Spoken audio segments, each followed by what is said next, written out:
Hello मेरी प्रिय माताओं बहनों, स्वागत करते हैं अपने चैनल गाँव की धुन में आप सभी का। आज मैं लेकर आई हूँ बहुत ही सुंदर, बहुत ही प्यारा सा सोहर गीत। एक बार ज़रूर सुनिएगा। सोहर गीत पसंद आए तो वीडियो को लाइक करिएगा, चैनल को सब्सक्राइब करिएगा, एक प्यारा सा कमेंट करिएगा, अपना आशीर्वाद ज़रूर दीजिएगा। जेठ की खड़ी दोपहरिया रानियवा पानी भरई, रानियवा पानी भरई हो। रामा घोड़वा चढ़ल राजा आवई, तरनिया से पूछई, तरनिया से पूछई हो। रामा घोड़वा चढ़ल राजा आवई, तरनिया से पूछई, तरनिया से पूछई हो। कहवा गईनी तोहरी सासु त कहवा नदिया, त कहवा नदिया ना हो। रनिया कहवा गए न तोहरे पियबा, तू पानी भरई आयु, तू पानी भरई आयु हो। रनिया कहवा गए न तोहरे पियवा, तू पानी भरई आयु, तू पानी भरई आयु हो। रनिया गोरी बदन कुमी लई है, तपन बड़ी लागई, घामवा बड़ा लागई हो। रनिया गोरहर बदन कुमी लई है, घाम बड़ा लागई, तपन बड़ा लागई हो। सासु त गईली नाई हरवाना नदिया, अपने ससुरे ना नदिया, अपने ससुरे ना हो।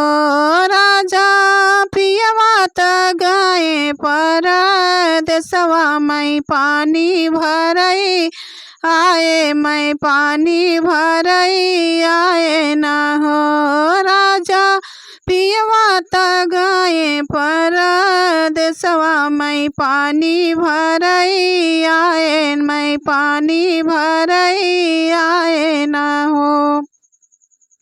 कहवा पे रानी तोहर उठना, त कहवा पे बैठन, त कहवा पे बैठन हो। रानी कहवा तू सोयू से जरिया, मिलने तो से औबई, मिलई तो से औबई हो। रनिया कहवा तोहार सोवा नरिया, मिलन तो से औबई, मिलने तो से औबई हो।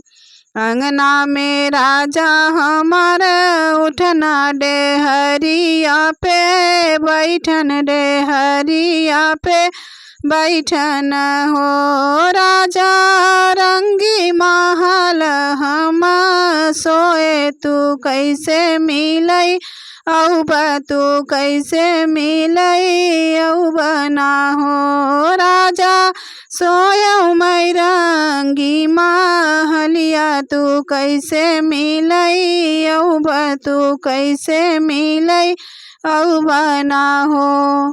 160 दिया ना जलत है, तपहरू जगत है, तपहरू जगत है ना हो। राजा लहुरा देवरवा चौकीदार, मिलन कैसे औब, मिलन कैसे औब ना हो। राजा लहुरा देवरवा चौकीदार, मिलन कैसे औब, मिलन कैसे औब ना हो।